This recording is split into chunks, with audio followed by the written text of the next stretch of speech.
O conteúdo desse trabalho objetiva um estudo sobre o tubo de Pitot em relação aos seus princípios de funcionamento, aplicação, limitação, custo, manutenções e a importância da manutenção no valor medido pelo equipamento.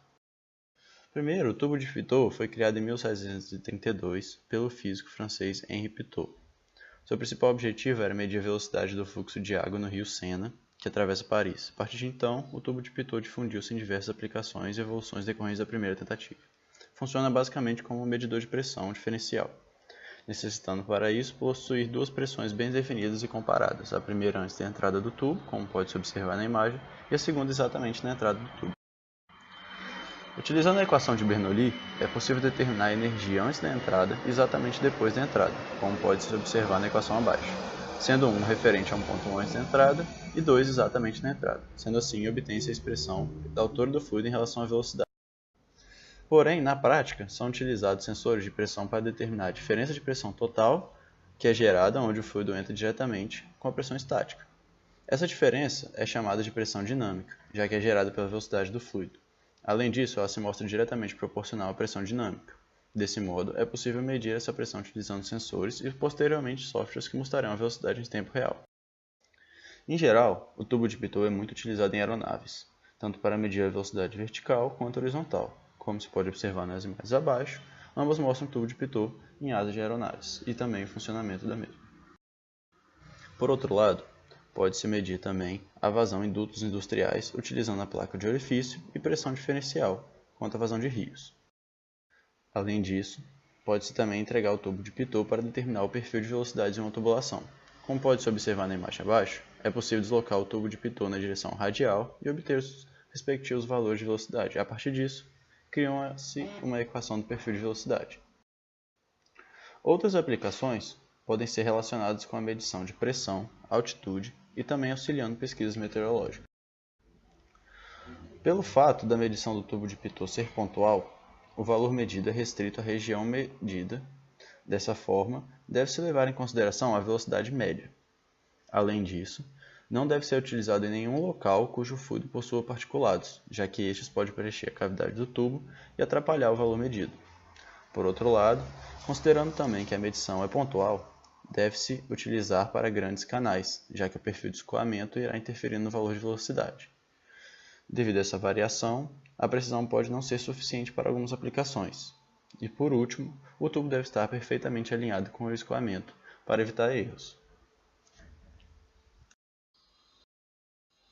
As vantagens de se utilizar o tubo de Pitot incluem simplicidade devido aos poucos componentes presentes no instrumento, menor perda de carga em comparação aos geradores de pressão diferencial, custo relativamente baixo comparado aos medidores que utilizam a de turbina ou vértice, ausência de partes móveis, pouca manutenção em comparação a outros medidores, aplicação em diversos ambientes. Por exemplo, medidores de velocidade ultrassônicos dependem de um meio e uma parede refletora, a qual muitas vezes não está presente.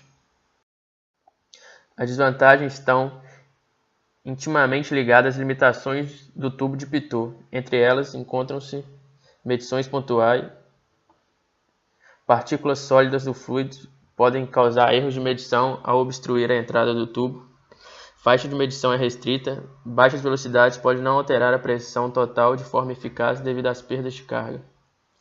Por último, muitos fabricantes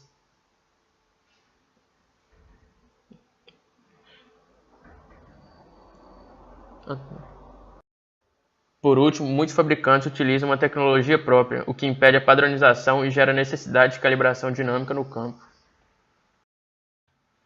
O custo do tubo de Pitot pode variar entre R$ 100 para aplicações em aeromodelos, R$ 700 para medição de vazão em tubulações fechadas e até R$ 2.000 para aeronaves maiores. Por outro lado, medidores de vazão de turbina podem custar entre R$ 1.000 para tubulações normais de PVC e até R$ 15.000 para aplicações em tubulações que exigem mais precisão. Além disso, o medidor de eletromagnético possui um custo mais elevado, podendo chegar até R$ 25.000. Nos casos do tubo de Pitot empregado em aeronaves, deve-se ter cuidados especiais. Primeiro, deve-se garantir que estes sejam aquecidos para evitar que o gelo se forme dentro deles e obstruir a passagem. Além disso, deve-se proteger a entrada do tubo em momentos que este não está em uso, para evitar a entrada de poeiras ou insetos.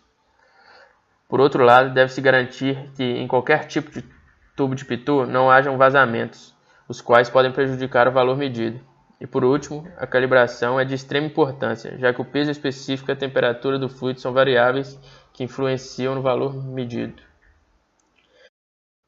Além disso, é importante garantir a rastreabilidade das medições, reduzir as variações de especificações técnicas do instrumento e minimizar os erros de processo.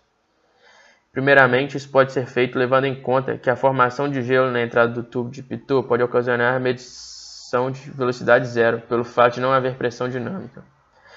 O mesmo ocorre com insetos, poeira ou partículas sólidas que obstruam a entrada do tubo e podem ocasionar a medição de uma velocidade menor do que a real. Além disso, a calibração exerce grande influência no valor medido. É necessário se levar em conta as perdas que ocorrem dentro do tubo de pitot, devido ao tipo de entrada, o comprimento do tubo e as curvas presentes.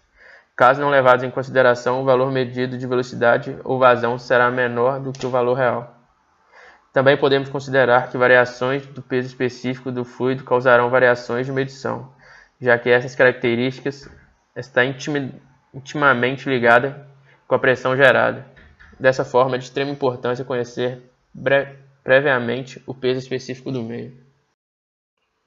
E aqui citamos algumas referências que nós usamos no trabalho.